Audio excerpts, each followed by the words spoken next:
基督教，说个佛教同胞，信仰进入生活，拜麻烦你，今天主日结束之后，主日学开始。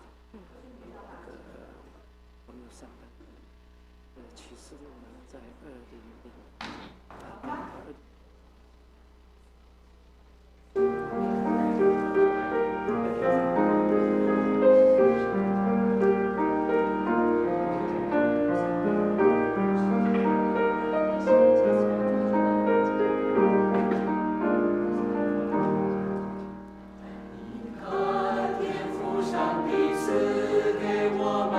是何等恩赐啊！看见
他若求告我，我就应允他；他在急难中，我要与他同在。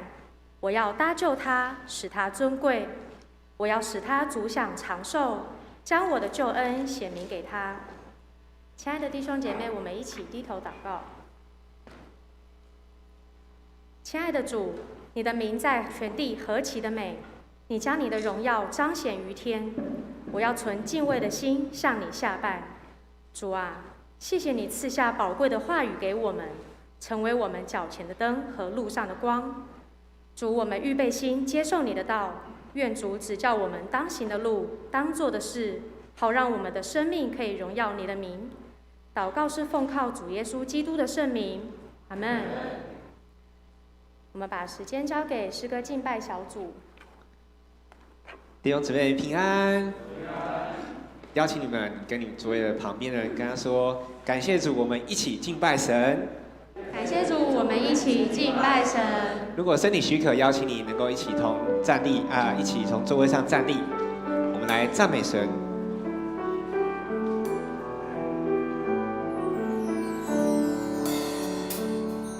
当胜利的旋律响起，我的心全然向你。当圣灵的恩膏，当圣灵的恩膏满溢，我的灵不再封闭。赞美的心泉独存于沐浴，我心中的喜乐川流不息。赞美的音符如雪花飘逸，心中的乱流冉冉升起。我要开口向你赞美称谢，永永远远赞美不停。永永远远称谢不已。我要欣然向你献上自己，一生一世献上自己，一生一世脚步不离。我们再一次，当赞美的旋律响起，当赞美的旋律响起，弟兄姐妹，我们预备我们的心来领受全然向你。这首歌，可以成为你的祷告。当圣灵的恩膏满溢，我的灵不在乎我的灵不在乎。若你对这首歌有熟悉，你可以闭起你的眼睛来唱。赞美的清泉如春雨沐浴，我心中的喜乐川流不息。赞美的音符如雪花飘逸，心中的乱流冉冉升起。我们一起开口。我要开口向你赞美称谢，永永远远赞美不停，永永远远称谢不已。我要欣然向你献上自己，一生一世献上自己，一生一世脚步不离。我要开口，我们一起再来唱一次。我要开口向你赞美称谢，永永远远赞美不停，永永远远称谢不已。没有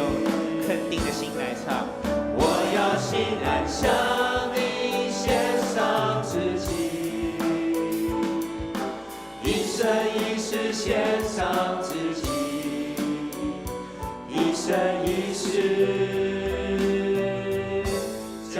再次哦，我们要开口来向神来赞美。我要开口向你赞美称谢，永永远远，永永远远赞美不停，称谢不已。永永远远称谢不已。我要心来向你献上，我要心来向你献上自己，一生一世献上自己，一生一世脚步不离，一生一世，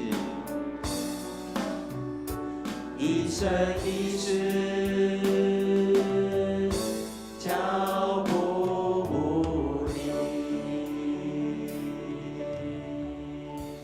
慈悲爱我们的天父，主啊，你的儿女们齐聚在今天，能够一起来赞美神你的恩典。主啊，我们感谢你。主啊，我的心全然向你，因为神你是我最深爱的主。主啊，你的奇妙恩典、奇妙作为，唯有你可以掌管一切。主啊，孩子们祷告，奉主的名祈求，阿们。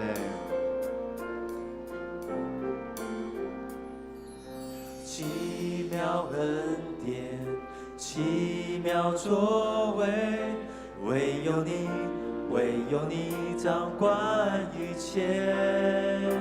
奇妙君王，奇妙作为，唯有你时时同在。来，请弟兄。爱你，爱你，爱你，爱你，你是我这一生最深爱的主。姐妹，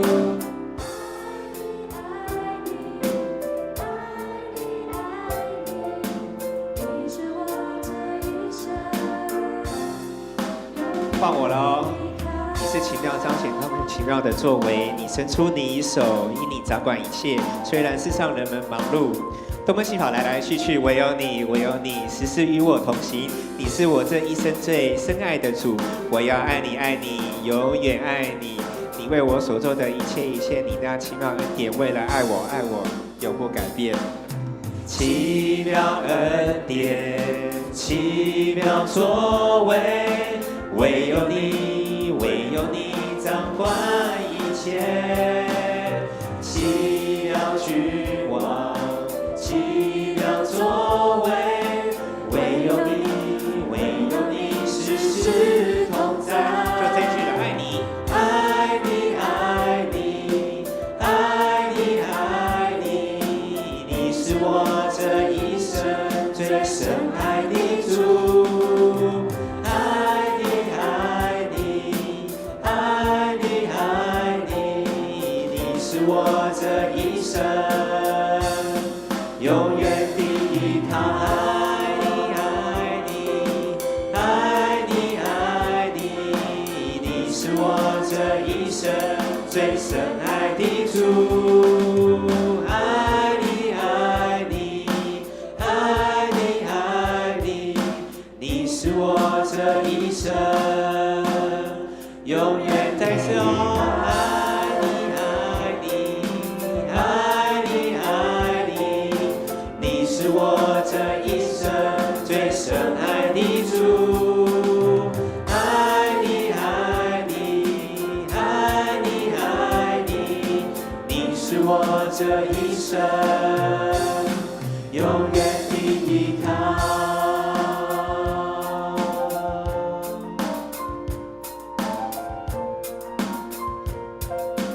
慈悲爱我们的天父，主啊，我们再一次向你的面前来祷告。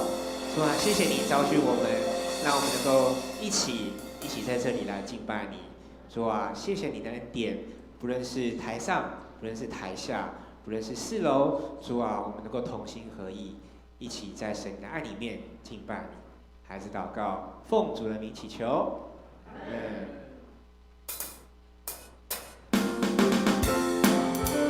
帮我。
美好是一线。要从头了，看我的手势哦，这边先来赞美主，好，预备，来，我们又在一起，我们又在一起，来赞美主，来赞美主，我们又在一起，我们又在一起，同心合一，同心合一，美好是必定要成就，美好是一显明，我们后来这边哦，这边先，来赞美主，预备，来，又在一起，来赞美主，我们又在一起，同心合一，一起来，美好是必定要成就，美好是一显，要有心情哦，美好事要发生哦，所以再一次哦，来赞一起来唱，再次，我们又在一起，来赞美主，我们又在一起，同心合对你用力的来唱，美好事要发生，美好是必定要成这个另外一边，美好是一显明，我们又在一起，来赞美主。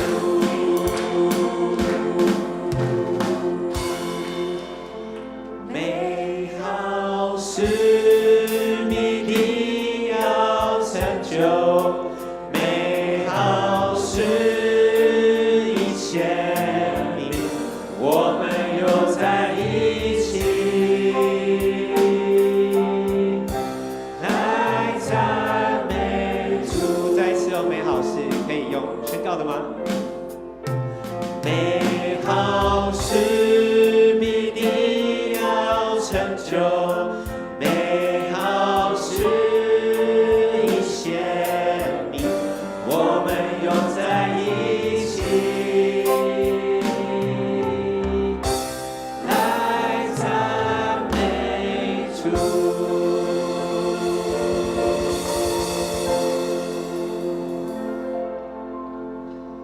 慈悲我们的天父，主啊，谢谢你给我们这个应许，主啊，美好事即将成就，美好事已显现在我们的面前，主啊，愿我们每一个爱属你的百姓们，主啊，我们能够有凭信心领受。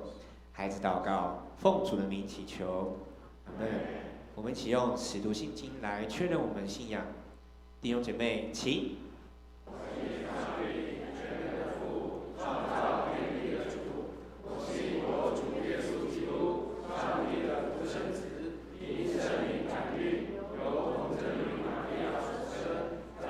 丢比拉多手下受难，被钉于十字架，受死、埋葬，降下阴间，第三天从死人中复活，升天，坐在全能父上帝的右边，将来必从那里降临，审判活人死人。我信圣灵，我信圣而公之教会，我信圣徒相通，我信罪得赦免，我信身体的复活，我信永生。阿门。荣耀颂。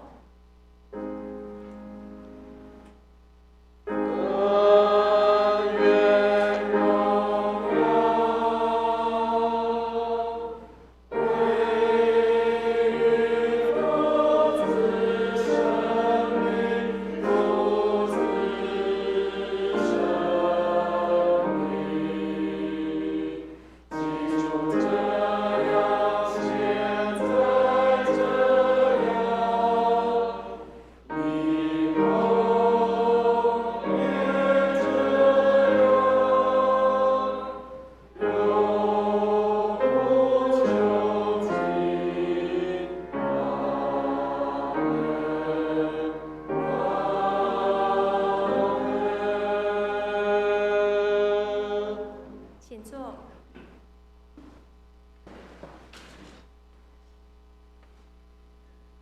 今天的起因文在诗篇25篇1至10节，请大家可以看投影片。由思会来起，会众来应。第10节的时候，我们一起诗篇25篇1到10节。耶和华啊，我的心仰望你，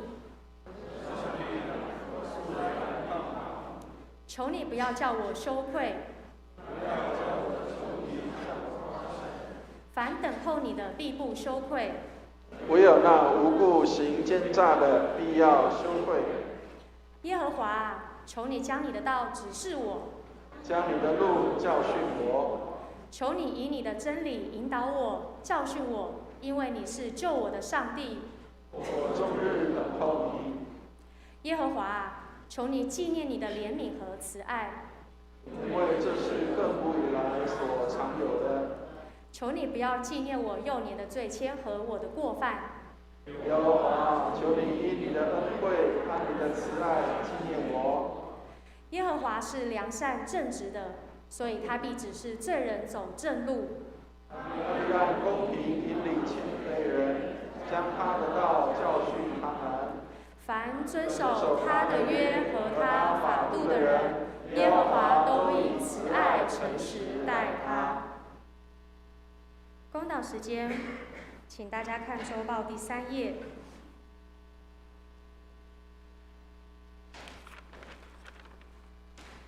我们一起为全球的佛教徒祷告，让基督信仰能够进入生活文化当中，让佛教徒能够更认识基督信仰来祷告。也为台湾卫理公会北2区教会祷告，为圣保罗堂一会牧师祷告，也为教会奉献充足，教会在当地更加得人，传道同工都能够身心健康祷告。我们也为台湾的行政首长以及各级官员祷告，求上帝赐给他们智慧聪明，赐福台湾的人民。我们为台湾的儿童及青少年能够受到完善的知识教育及美好的品格教育造就祷告，也为台湾的水情告急需要上帝格外施恩祷告。我们一起用主教导我们的主祷文。我们在天上的父，愿人都尊你的名为圣，愿你的国降临，愿你的旨意行在地上，如同行在天上。我们日用的饮食，今日赐给我们，免我们的债，如同我们免了人的债，不叫我们遇见试探，救我们脱离凶恶。因为国度、权柄、荣耀，全是你的，直到永远。阿们。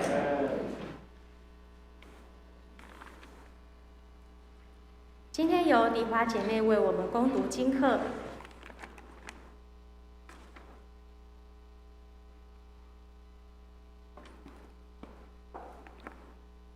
今天的2段经课，第一段在旧约创世纪9章8到17节，教会的圣经第7页。创世纪第9章第8节，上帝晓谕挪亚和他的儿子说：“我与你们和你们的后裔立约，并与你们这里的一切活物，就是飞鸟、牲畜、走兽。”凡从方舟里出来的活物立约，我与你们立约，凡有血肉的，不再被洪水灭绝，也不再有洪水毁坏地了。上帝说：“我与你们，并与你们的这里各样的活物所立的永约是有记号的。我把虹放在云彩中。”这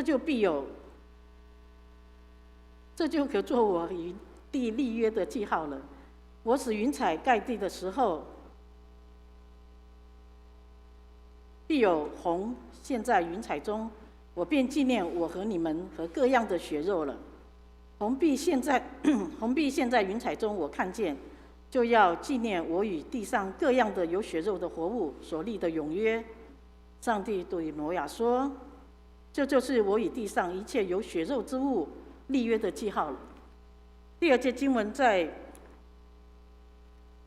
彼得前书3章18到22节，也是在教会的新约圣经的第258页。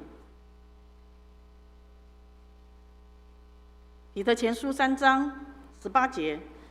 因基督也曾一次为罪受苦，就是义的代替不义的，为要引我们到上帝面前。按着肉体说，他被治死；按着灵性说，他复活了。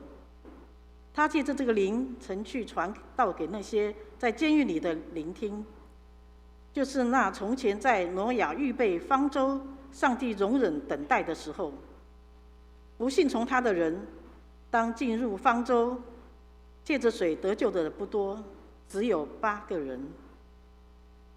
这水所表明的洗礼，现在借着耶稣基督复活，也拯救你们。这洗礼本不是在乎除掉肉体的污秽，只求在上帝面前有无愧的良心。耶稣已经进入天堂，在上帝的右边。众天使和有权柄的并有能力的都服从了他。以上是上帝的圣训。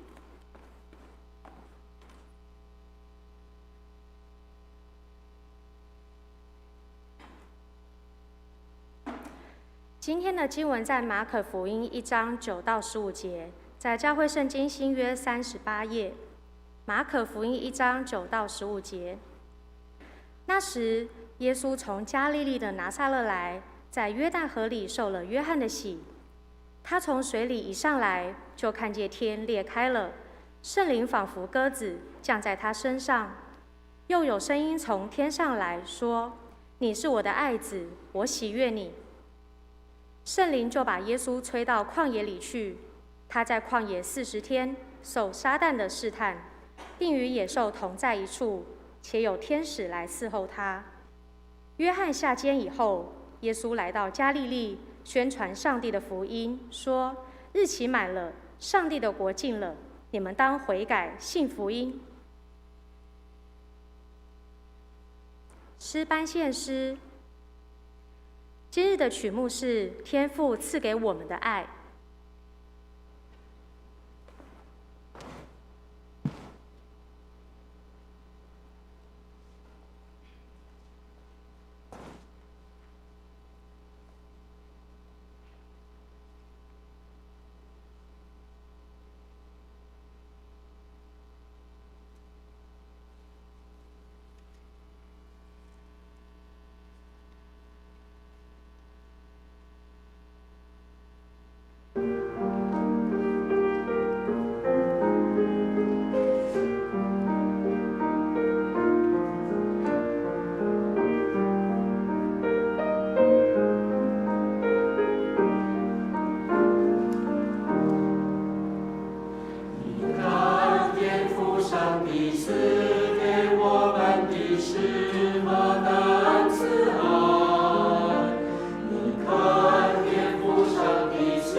谢谢诗班。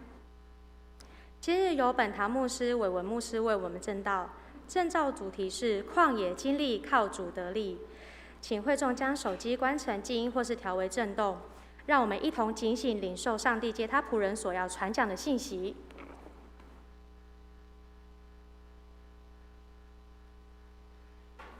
弟兄姐妹平安，很高兴在主日早上跟大家一起见面。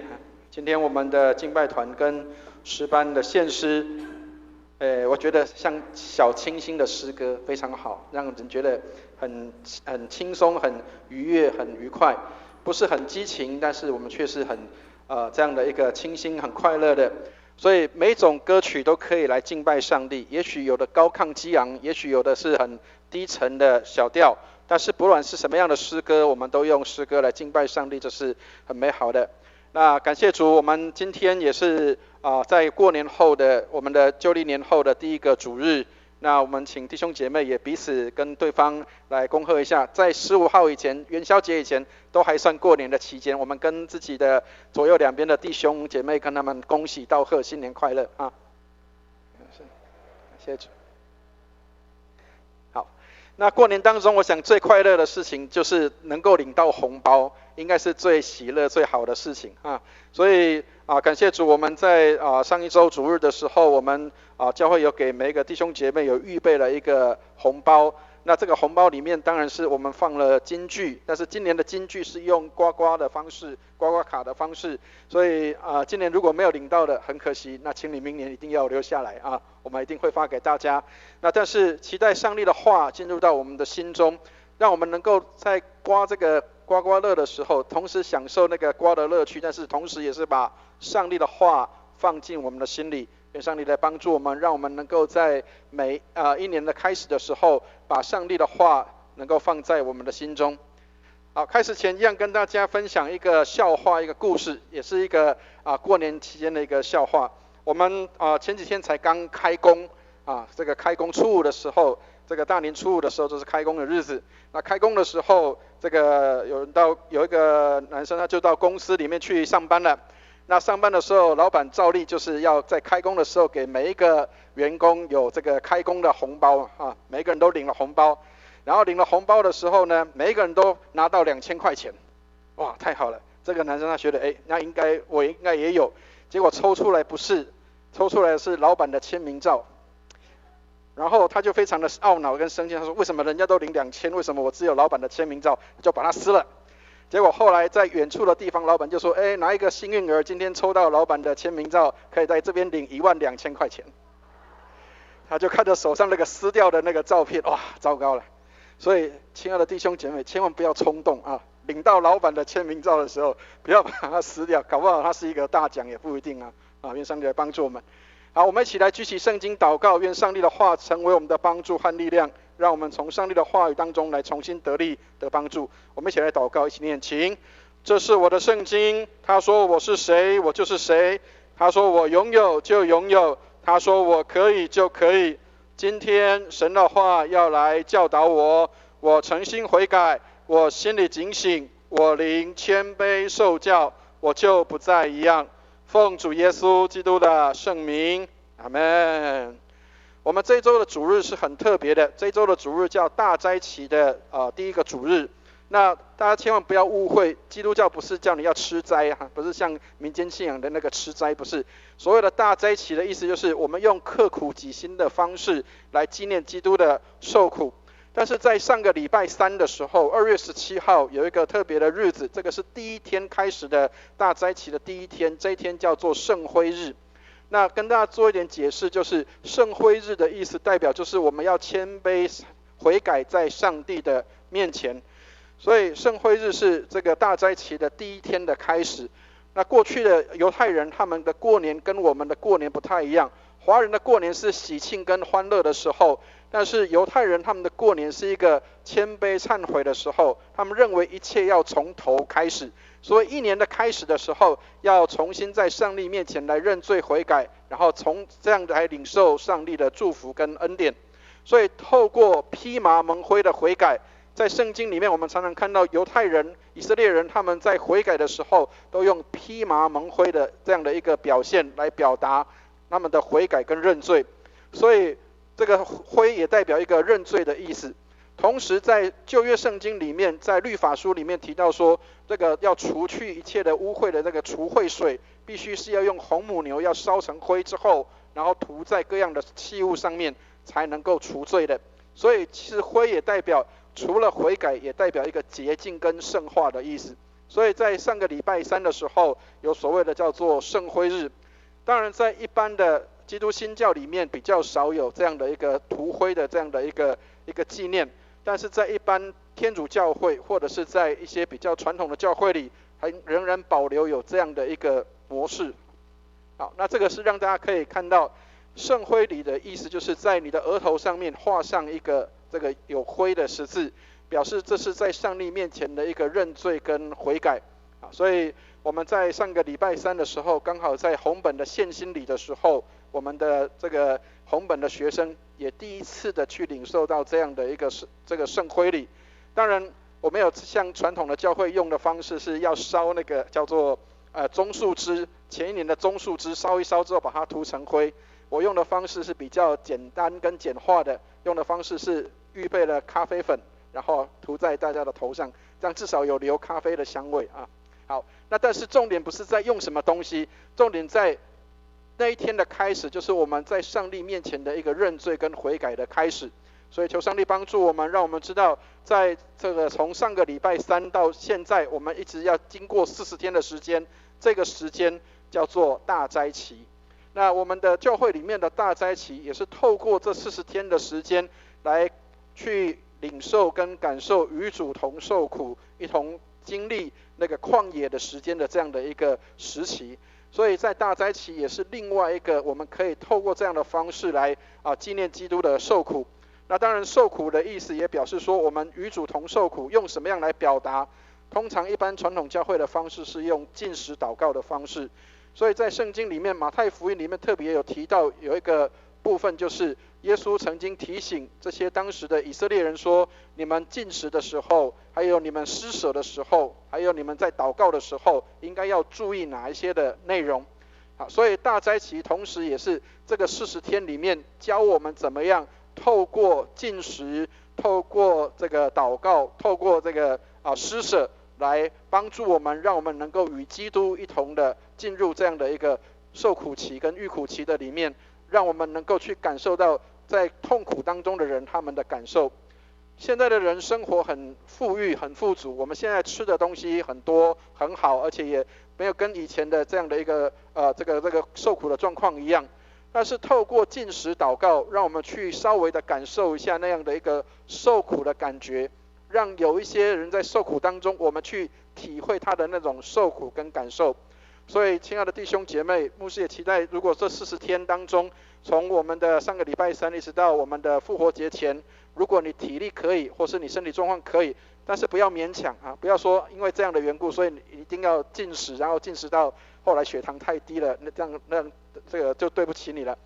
如果可以的话，我们可以在每一天预备有一餐的时间，可以有这样的一个禁食，然后把那一餐的费用可以预备下来，然后成为一个仁爱的捐款，来帮助在社会上，或是帮助在这个需要关心的一些的机构或单位或个人的当中，让他们能够有这样的一个费用金钱能够得到帮助。所以过去古代的犹太的敬虔人，他们会做这3样的事情，就是禁食，还有施舍跟祷告。那当然悔改就是一个预备这个悔改在上帝的面前。所以这4个内容是一个循环，也就是说我们透过一个悔改认罪在上帝的面前，然后一个预备心，然后透过禁食祷告代表我们的心智，透过祷告去纪念这些在受苦当中的人，然后把我们存下来的这个吃饭的钱成为仁爱捐款，然后来捐给或是来帮助这些有需要的人。这个是整个在遇苦期里面我们可以去做的事情。所以求上帝帮助我们，让我们能够透过这样的40天的这样的一个操练跟祷告，让我们可以来帮助到有需要的人，让一些受苦的人他们可以因为这样得帮助。所以教会里面有一种捐款叫做仁爱捐款，意思就是我们的仁爱捐款透过我们的这样的一个禁食祷告来帮助有需要的人，让他们能够有这样的一个金钱跟资源可以使用，以至于他们能够在受苦当中能够知道有上帝帮助，有很多弟兄姐妹的关心，有一些的教会的支持能够进到他们的里面来帮助这些人。所以愿上帝帮助我们40天的当中，但是不要勉强，不要做难。如果我们身体上可以，我们可以透过这样的方式来做这样的纪念。那但是如果身体不行，千万不要勉强说，哎，我一定要禁食祷告，然后后来血糖太低了，这样不好啊。我们有一个机构叫做世界展望会，他们常常会推动一个活动叫做饥饿30。那其实饥饿30的活动也是透过禁食祷告的方式。很多人不知道这个世界展望会是基督教机构，所以饥饿30它其实就是透过禁食祷告的方式来帮助这些需要帮助的人，或者是来把这些的钱给储存起来，然后去帮助有需要的人。所以如果你去参加饥饿30的时候，你不是空空的去的，你去还要缴费的。那缴费是什么？就是你的吃饭钱能够缴出来，然后来帮助让机构可以去帮助在社会关怀上面需要的这样的一个地方。所以上帝帮助我们，让我们透过这4个循环，可以来帮助我们在这个大灾期的时候做一个有意义的事情，就是让我们可以透过禁食祷告还有施舍这样的一个行动来帮助一些有需要的人。愿上帝来帮助我们。好，那我们从今天的经文里面也可以看到，还有我们今天的这样的大灾期可以看到一个事情，就是有一个汤马斯华森这个牧师，他说信心跟悔改它是什么？是圣徒今日不可或缺的2大恩典。他们凭着这一双的翅膀可以飞向天堂。好，所以汤马斯华森告诉我们说，透过信心跟悔改的方式，使我们能够与主更加的亲近。所以愿上帝帮助我们，透过这样的一个大灾期的时候，让我们可以来训练，来操练自己与上帝的这样的一个亲近跟美好的时刻。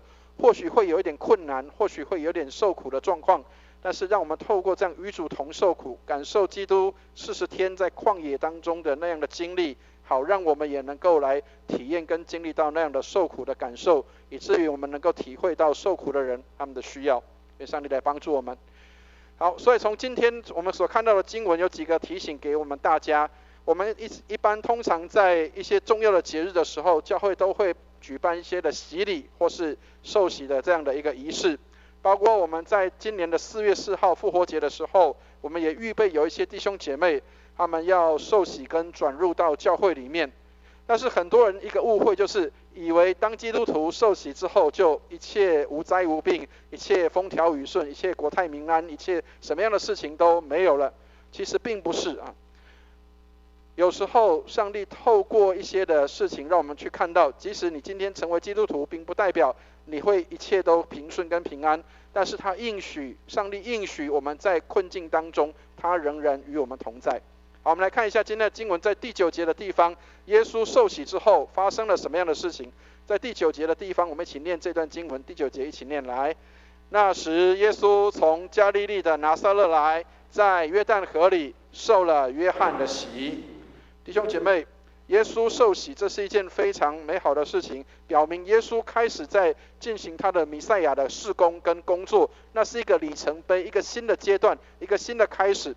所以受洗也是另外一个表征，就是我们从此开始，过去的旧的生命已经过去了，新的生命即将要开始，这是一个何等美好的事情。但是亲爱的弟兄姐妹，刚提到了受洗之后并不代表你一切就平安无事，你一切就无灾无病，一切就美好的事情全部都发生。我们今天早上唱的诗歌，美好的事必要成就，但是有很多人在受洗之后发现各样的试探，各样的状况不断的来到。我们来看到在圣经里面，今天的经文里面告诉我们什么？我们来看一下12节的地方，我们一起来念12节的圣经，一起念来。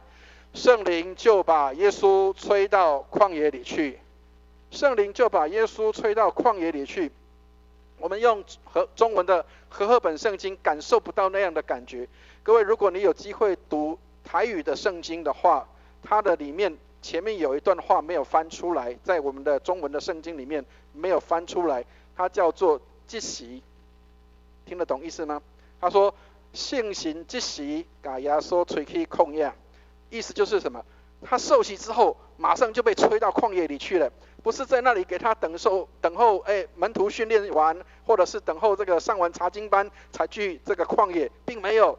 耶稣受洗完之后，圣灵立刻的、马上的把他吹逼到旷野里去。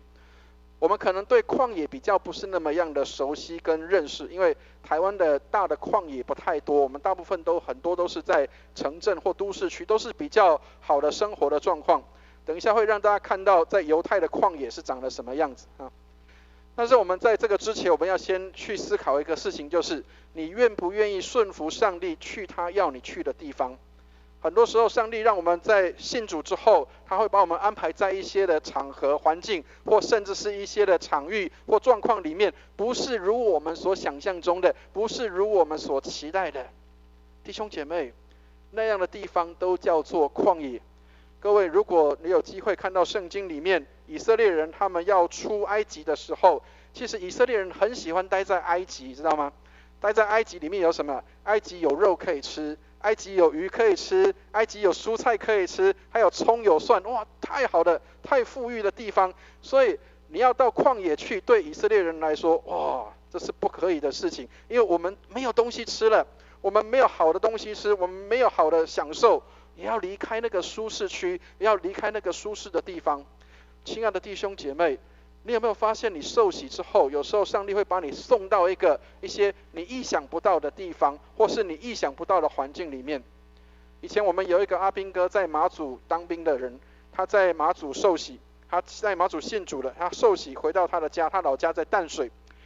他的老家在淡水，当他退伍回去的时候，他受洗完退伍回去的时候，他发现一件事情是，并没有因为受洗的缘故，我就享受愉快的日子。当他马上回去的时候，他发现他的弟弟出了车祸，家里有一些的事故产生，他觉得怎么会有这样的事发生在我的身上？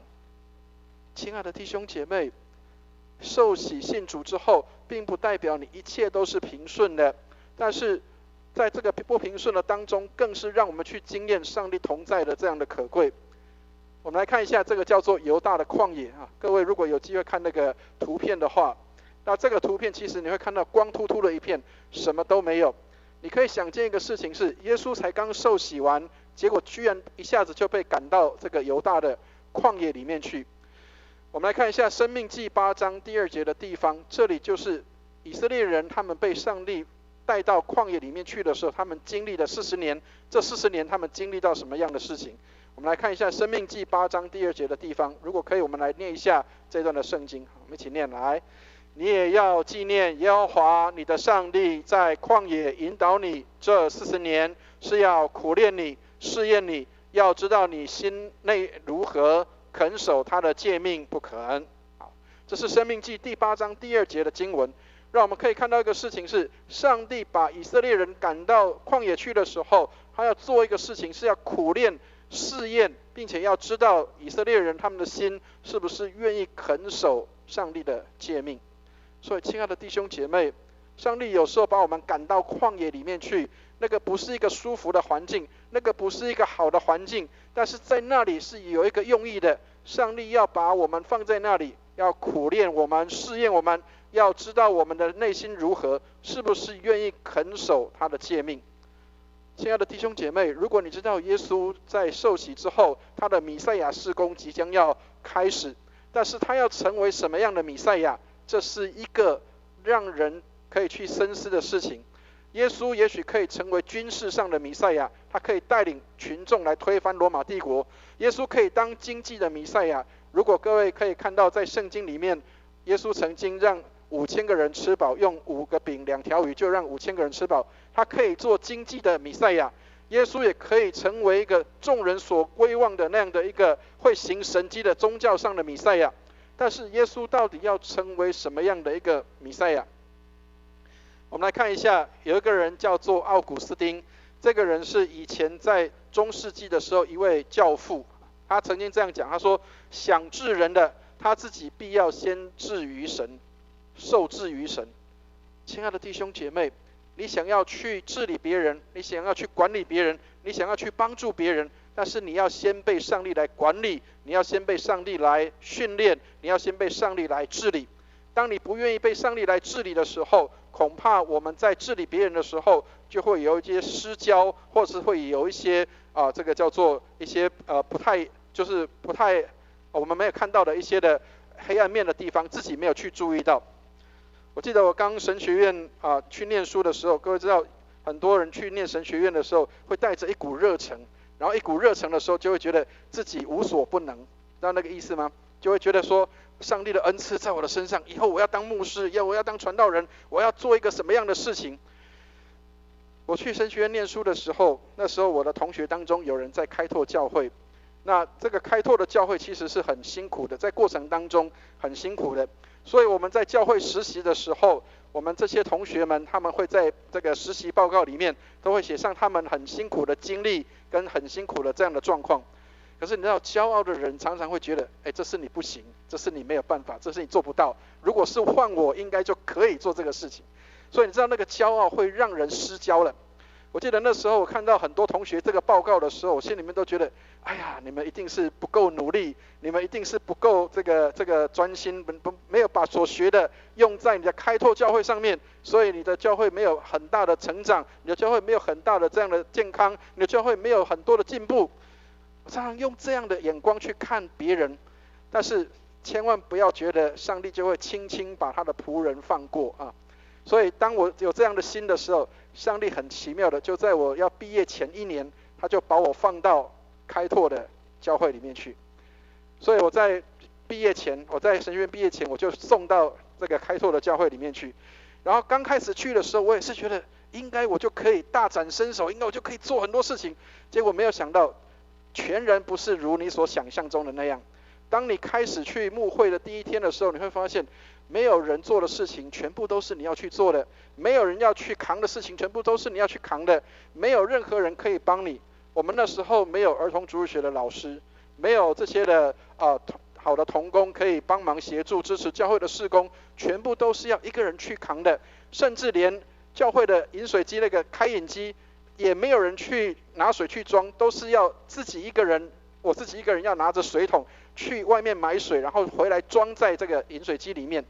你知道那时候心里的挫折跟感受是：天哪，难道上帝的仆人要当成这种样子吗？自己要带着水桶，自己要去打水，自己要打扫整理，难道自己要变成这样？很多时候我们常常会有那种期待，就是好像哇，这个牧师出现的时候，然后就光环就出现了，然后所有的人一呼众诺，所有人都可以完全听的话，并没有。很多时候的想象跟期待跟那个是有落差的。后来我在这样的祷告当中，经历的当中去看到一个事情是，上帝透过这样的磨练跟训练，让我学习一个谦卑的功课。原来不是我们可以做什么，所以我们常常讲一个事情，叫做在神学院里面第1名不代表你的牧会是第1名的，在你的功课上是第1名，不代表你以后出社会的时候，以后你进入职场里面的时候，你就所有的事情都是最好的，并没有。有时候我们需要去学习谦卑的功课，那个功课是必须要在旷野当中才能够去学习到的。我们来看一下在13节的地方，耶稣在旷野里面40天做什么样的事情。马可福音的经文里面轻轻的带过，但是这40天里面有很多东西掺杂在这当中。我们来看一下有什么。13节我们一起来念一下13节的圣经，一起念来。他在旷野40天受撒旦的试探，并与野兽同在一处，且有天使来伺候他。亲爱的弟兄姐妹，有看到这个经文里面有什么东西吗？旷野40天，然后耶稣做什么？受撒旦的试探。我们在圣经的经文里面常常看到耶稣有3个很大的试探，对不对？魔鬼去引诱他说，你要这个把石头变成食物，对不对？还有什么？你要这个从殿顶上跳下去，然后还有把所有的万国都指给他看。各位亲爱的弟兄姐妹，这是大家的误解，以为试探只有3个，其实40天是怎么样？每一天都在受试探。有看到这个经文吗？他在旷野40天，他说受撒旦的试探，不是只有那3个，那3个只是比较大的试探，但是在40天当中，耶稣每一天都在受试探。耶稣除了受试探以外，还有什么跟他在一起，知道吗？野兽同在一处。各位，我们上个月跟一些弟兄姐妹，我们跟一些同工去到一个山上的地方，那里叫善平，知道吗？那个善平那个地方，你知道常常会有什么东西出没？那个猕猴知道吗？很多人在那个西子湾或是去这个寿山上面有猕猴出现，还有什么山羌有看过吗？像羊一样很小只，但是它没有脚，它是吃荤的。山羌跑出来跑过去的，然后还有很多你不知道的动物。你会发现一个事情是，那个还经过场地还经过整理的，旷野是没有的。你可以想象，如果万一哪一天突然旁边有一只熊在你的旁边，然后突然间有一只狮子在你旁边的时候，你除了受魔鬼的试探，你还要忍受野兽的攻击跟搅扰。但是同样的，在这样的环境里，还有什么？天使来伺候他。所以，亲爱的弟兄姐妹，这就是我们的生活，这就是我们的信仰的人生当中会碰到的事情。亲爱的弟兄姐妹，你会碰到有撒旦的试探，你的生活当中。亲爱的弟兄姐妹，你会碰到你的生活当中会有野兽跟你一起同住在一起。但是同样的，亲爱的弟兄姐妹，你也有天使每一天在你旁边来帮助你。所以耶稣的40天的旷野的试探，除了魔鬼的试探，还要跟野兽住在一起，但是同样有天使的帮助。所以亲爱的弟兄姐妹，不要觉得你在旷野里面好像没有得到任何的帮助，上帝同样让这些环境都存在，但是他也让天使来伺候耶稣在那个地方。所以也许你可能觉得你的旷野里面有很多的撒旦的试探，也许你觉得你的旷野里面有很多的野兽，但是要看到上帝也差派天使在你的旷野当中与你同行。所以千万不要觉得只有你在那里也许会有撒旦的试探，那里有野兽，但是同时有天使在那里来伺候跟帮助你。所以不要灰心失望，或许你在那个旷野的当中那是受苦的，但是旷野里有天使与你同在一起。好，我们来看一下，有一个牧师这样讲，他说，当一个人在患难之下能够保持安静的时候，他才能够承受患难。也许这个字比较小一点，或是比较不清楚，但是他的话是这样，当一个人在患难之下能够保持安静的时候，他才能够承受患难。所以也许有时候上帝给我们有一些环境是要我们去承受的，那个承受就是让我们能够在那样的环境当中仍然保持安静的情况。在受苦的当中，在旷野里面的时候，你唯一能够做的事情也只有安静，并且在那里等候。所以有时候上帝会把一些环境塑造给我们，那些都可能成为我们的旷野。这是一个蔡松辉牧师他画的一个漫画，他说比如说像这个在我的最左边的地方可能在大家的右边的地方，可能有一些人他小的时候被霸凌了，或者是他可能被欺负了，或是他可能遇到一些很难解决的事情，他常常可能会问说为什么会这样？但是也许有一天上帝要透过这个人，要差遣他去应付跟应对更困难的事情。各位曾经有过一些宣教士，他们在学历各方面都是很好的，但是上帝把他们送到一些中南美洲的地方，送到一些比较偏远的地方，那些甚至还有吃人族的这样的一个族群里面，上帝把这些宣教士，一些优秀的宣教士放在那里，也让他们去经历到在旷野的这样的一个困境当中，上帝的带领跟方法。曾经有一群宣教士，一群年轻人，他们去到中南美洲的旷野里面去的时候，还真的是被食人族给吃掉了。但是他们的后代，他们的太太，他们的孩子们，继续仍然去到那些族群里面去，后来就变化跟改变了那样的一个族群。曾经在一个日记里面，在一个宣教士的日记里面，他写上这些人是我们的朋友。据说在当时有一些宣教士，他们在被杀死之前，他们跟这些的原住民跟当时的那些印第安人讲说，你们是朋友，你们是我的朋友。你可以想见一个被杀的人，他还要在杀他的人面前说你是我的朋友，那是一个何等奇妙的事情。透过旷野的试探，透过旷野的试验，让这些人，让他们能够经历到一个极大的勇气，是他们能够去面对那样的一个困境跟难处。或许上帝的帮助可能看起来很迟，但是一定不会太迟。上帝的恩典或许会晚一点来，但是不会迟到的。上帝知道什么样的时间对我们是最好的，上帝知道什么样的时间对我们是最有效的，上帝知道什么样的时间对我们来说是最有帮助的。帮助可能来得很迟，但是不会太迟。上帝一定会在时间及时到的时候给我们一些的帮助。你要相信，在你的旷野当中有天使来伺候你，他们必然帮助你，在你最需要的时候。也许你还在等候跟等待，但是上帝会在最需要的时候让你看到天使也在你的身边来帮助你，来伺候你。所以我们来看一下今天经文14节15节的地方，最后的地方我们来看一下14节15节，我们一起来念一下今天的经文14节15节，一起念来。耶稣来到加利利，宣传上帝的福音，说日期满了，上帝的国近了，你们当悔改信福音。亲爱的弟兄姐妹，耶稣在旷野40天受了这样的试探，而且在那里经历到跟野兽的同在一起，经历到天使的这样的经验之后，当他离开旷野进到加利利的时候，他开始做福音的工作，宣传福音的事工。他说日期满了，上帝的国近了，你们当悔改信福音。亲爱的弟兄姐妹，耶稣经历到这些旷野的这样的经历之后，他出去的福音工作，他讲的福音的工作，他讲的福音的话语是带有能力的。不是说耶稣在原本讲话就没有能力，不是，而是经过旷野之后，他那个讲话跟说话是不一样的，让人感受到他跟当时的这些文士跟当时的老师是不一样的。亲爱的弟兄姐妹，当你亲身经历过的时候，你就会发现你的讲话会跟别人不一样。我记得以前我在台大曾经住院过一段时间的时候，在台北住过一段时间的住院，刚好透过因为身体还可以动，所以我就在这个医院里面到处行走，去探访那个叫做卫理公会的会友，因为也有一些弟兄姐妹他们在医院里面。你知道，当我去探访一些弟兄姐妹的时候，去安慰他们、为他们祷告的时候，有一个老弟兄是紧紧的把我的手抓着，不要让我走。为什么？因为一个病人去探访一个病人，那样的感受是很奇妙的。他觉得那个才是真正体会到他感受的人。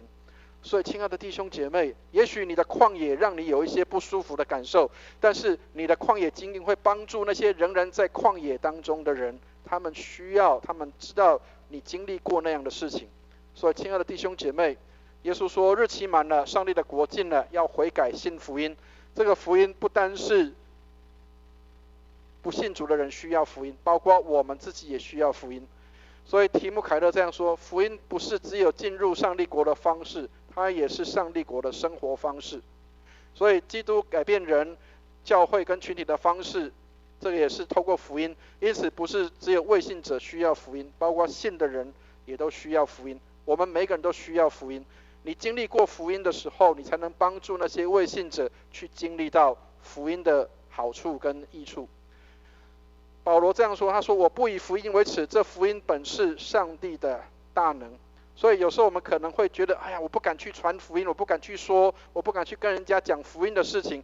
当你真正经历到你自己怎么样去经历了福音之后，你讲的福音是有力量的。因为圣经里面说福音本是上帝的大能。所以亲爱的弟兄姐妹，当你自己经历福音的时候，你讲的福音是有能力而且是有力量的。好，所以今天的经文里面我们可以看到几个事情，是第一个，我们在祷告当中要去经历上帝。这个贝伯考克这个牧师这段话非常好，他说越在密室中追求主的同在，就会越觉得主是实在的。当你在密室当中能够去经历到主的同在，去追求主的同在，你就会越觉得上帝的实在。所以上帝帮助我们很多的事情经历是需要透过祷告跟迫切的祈求的。所以在旷野里面什么事情都不能做，只有祷告。在旷野当中什么事情都不能行，只有祷告。所以在密室当中追求主的同在，越觉得主是实在的。所以有很多人也许会问，我要等到什么时候？耶稣必须要在旷野当中待40天的时间，如果没有满的话，少一天都不行。40天就必须要在旷野的里面。有时候上帝的计划也是这样，如果你不是要在那里等候那段时间的过去，没有办法从那样的情况里面出来。曾经跟弟兄姐妹分享说，我自己以为自己可以去离开那样的旷野，曾经我为了自己的需要，我离开了台北卫理堂。我觉得我不要跟这个我的主任牧师在一起，跟他在一起太辛苦了。我想要到屏东去，可是没有想到我的主任牧师后来变成会督了，他管的位置是更大的。所以上帝如果没有让你离开的时候，你即使想要自己离开，上帝仍然会把你再带回来做这样的训练的。安静等候是需要的，所以花在祷告上的时间从来不会浪费。弟兄姐妹，也许你在安静当中会有一段时间要迫切祷告的时候，但是你的祷告绝对不会浪费，你的祷告每一滴眼泪上帝都是垂听的。第二个，我们要在苦难当中去经历上帝，所以旷野里面也是在苦难的当中，那个苦难是一个训练的工厂。所以汤马斯·华生这样说，成为上帝要重用的工人，也要经历更大的谦卑。所以也许上帝现在在训练你，让你成为一个更谦卑的人。不是只有传道人要经历谦卑，我们所有的人也都要去经历这样的谦卑。也许当你要成为公司的主管，或是你要成为公司的一些的长官的时候，你要必须经历更深入的谦卑，在那样的地方。很多时候我们会不喜欢一些老板跟主管，就是一副很气势凌人、很有架势的那个样子，其实是因为他们还没有去经历到那样的一个谦卑的状况。所以求上帝帮助我们，让我们在成为别人的管理者之前，我们自己要先成为被主来管理的人。所以渴望被上帝使用的人，不要害怕被破碎。有时候上帝会把我们放在一些环境里面，让我们会经历到一些破碎。所以渴望被上帝使用的人，不要害怕被破碎。上帝透过破碎，让我们可以从里面可以学习到一些美好的功课。所以这一段话也是非常好的。上帝只要我们在世上做两件事情，一个是要过圣洁的生活，另外一个就是要忍受苦难。所以基督徒不但我们在世上要过圣洁的生活，我们也在经历一些受苦跟苦难的当中。所以千万不要觉得基督徒每一天都是无灾无病，过着幸福快乐的日子。各位知道我们最近台湾因为一段时间几乎将近半年的时间没有下雨，所以阿拉伯人这样说，每一天都是晴天就变成沙漠了。所以也许你的经历当中会有下雨的时候，但是那个下雨会让你的人生更加的丰富跟经验。好，所以我们的生活有两件事情要去经历的，圣洁的生活跟受苦的这样的一个经验，这是我们在世上会去碰到的。第三个，在传福音当中，我们也可以去经历上帝。这个人叫做格里汉，各位可能有看过或认识这个人。格里汉牧师他这样说，他说只要一息尚存，我都要去传福音。这是他给我们留下一个很宝贵的经验。他在经历福音的生命的改变的时候，他被上帝重用，上帝使用他，重用他成为他的工人。将近100岁的这样的年纪里面，他只要活着，他都有机会，他都要愿意去为主来传福音做见证。所以传福音当中，我们也可以去经历上帝的丰盛的恩典。耶稣所传的上帝国的福音不是上天堂的福音，是上帝国的福音。所以很多人以为说耶稣所讲的福音是我们要免费得到门票，得到上天国的这样的一个护照，并不是这样，而是要进入神国必须要改变的这样的一个状态跟生命。所以愿上帝帮助我们，有时候我们可能要去传福音给别人，或是要帮助别人，求上帝给我们有受教者的舌头，使我们知道用什么样的言语去帮助疲乏跟软弱的人。有时候你的经历会帮助到一些有需要的人，求主帮助我们，让我们能够在经历过这些旷野的时候，知道有一些事情我们学习之后，必然让我们更加的坚强跟强壮。所以结论的地方，唯有经过试验的爱心才是真的爱心，经过试验的工作才是真的工作。求主帮助我们，也许你在旷野当中会经历过一些的试验，但是试验过的爱心，试验过的工作才会是真实的。愿上帝帮助我们，让我们进入真实的里面。特别在这一年当中，我们期待我们的爱心是真实的，我们期待我们的工作是真实的。当然你也许会经历过一些的旷野的时候，求主帮助我们。旷野当中有撒旦的试探，旷野当中有野兽的同在，但是旷野当中也有天使与我们同在。愿上帝帮助我们，我们一起来祷告。亲爱的天父，愿你帮助我们，让我们在经历旷野的时候，能够经历到主你丰盛的恩典。也许我们在旷野当中需要去经历安静的时刻，也许需要去经历祷告的时刻，也许需要经历也透过这样的经验去传福音的时刻，帮助我们，让我们能够透过这些的旷野经验，能够在这些事情上面被试验出来，我们的爱心是真实的，我们的工作是真实的。愿你帮助我们，带领我们在这一年当中经历你丰盛的恩典，我们所经历到的也将要成为别人的祝福跟帮助。谢谢你垂听我们的祷告，带领我们在你里面蒙恩。祷告奉耶稣基督的圣名，阿们。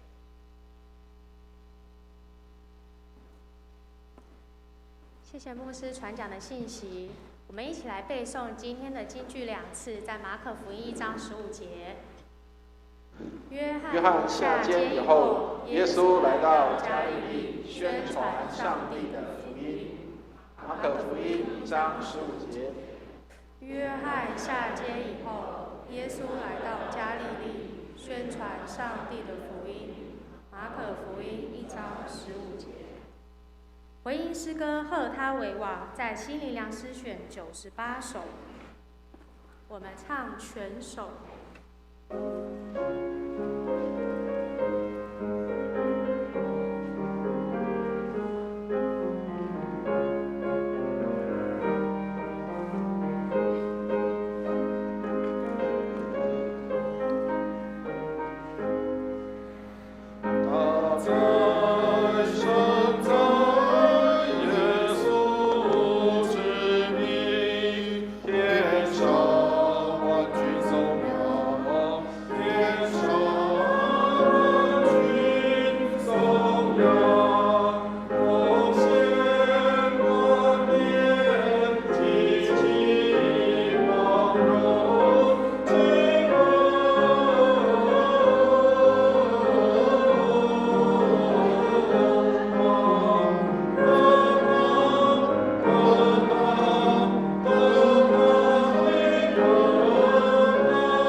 奉献是上帝子民当守的义务，也是我们向上帝献上感谢祭的权利。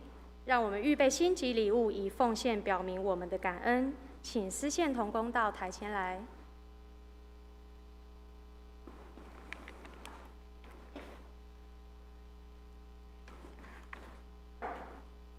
我们一起来做一个奉献祷告。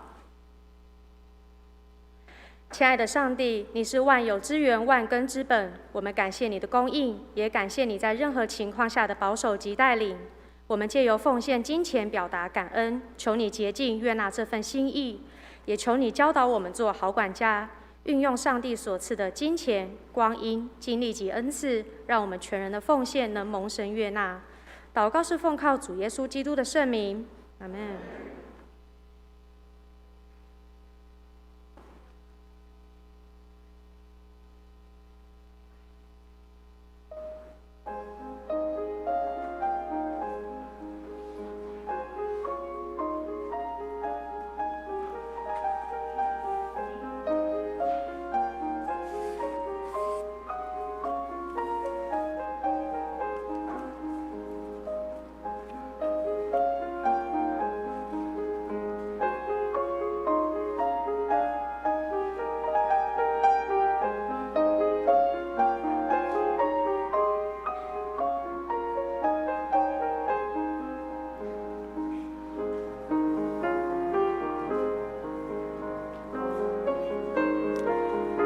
会众请起立，向主献陈歌。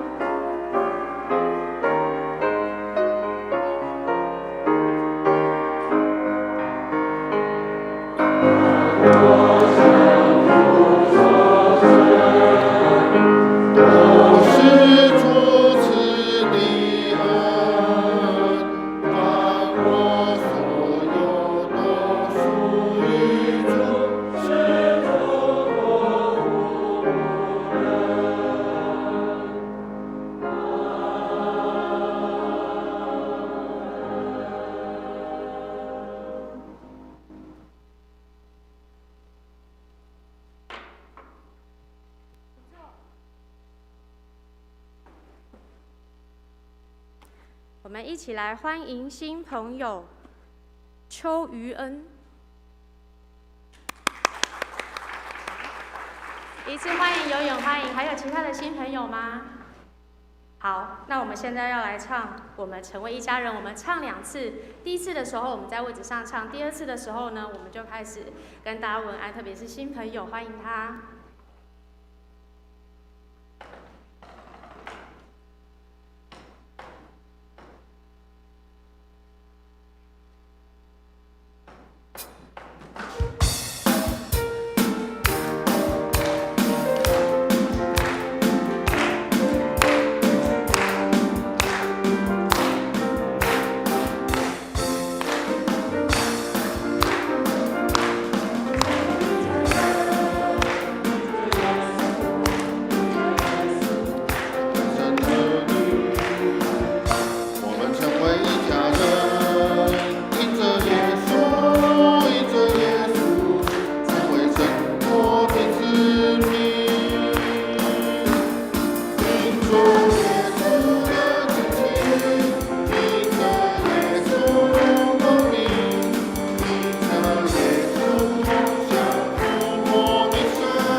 报告时间，今日为大斋期的第1个主日，愿主帮助我们与主一同受苦的心志。聚会当中呢，请全程佩戴口罩，并且为了疫情来祷告。主日之后11点40分有初信的受洗转入课程，有意愿在今年4月4号复活节受洗或转入的弟兄姐妹，欢迎到教会1楼副堂来上课。下个主日2月28号为正道神学院的主日，将邀请神学院的院长陈敏清来分享其关心代祷神学教育及教育事工。1月份的收支表以及2月份的执事会议记录已经张贴在公布栏，请大家前往关心。再来是课程的部分，上周已开课的有教会的红本门徒，还有卫理神学院的旧约导论。即将开始的课程有2月28号新一季的成人主日学。那为了要让大家更了解课程内容，今天有试听班。在主日之后呢，今天有试听班，为大家报告一下。启示录是在203教室，使徒行传在205教室，然后圣乐欣赏在大堂。在主日之后就有这样子的一个试听班，请大家可以过来了解。那其他还要开始的课程有3月份，在五泉国小的欢乐美语班，以及3月20号制服艺人学院就要开学了，欢迎弟兄姐妹报名参加，详情请参阅1楼的公布栏。另外，教会也预备筹备儿童合唱团，请大家为以上课程参与的师资、同工以及学生的学习来祷告，并且持续为教会今年的年度目标祷告。肢体消息的详细内容，请大家参阅周报的第3页。我们为了身体不适的弟兄姐妹祷告，有术后的复原、身体的疗养，还有牙齿矫正的恢复。我们也为了新朋友来祷告。3-1颂，会众请起立。普天之下，万国万民，齐声赞美父子圣灵，三位一体，同荣同尊，万有之源，万福之本。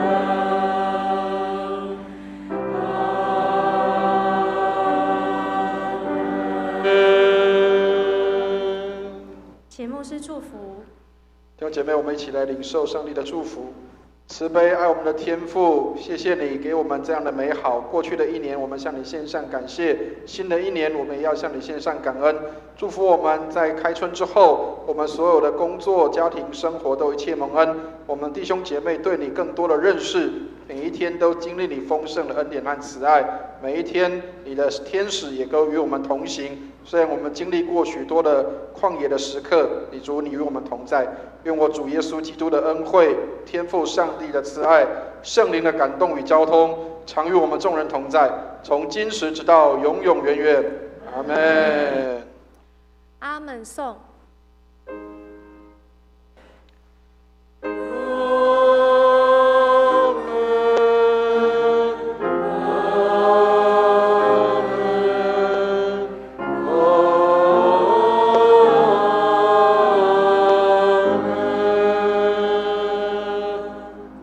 请坐。殿乐，在殿乐中，请为今天的肢体消息还有教会事工代祷。如果有在病痛中忧伤的弟兄姐妹，欢迎到前面来，牧师为你们祷告。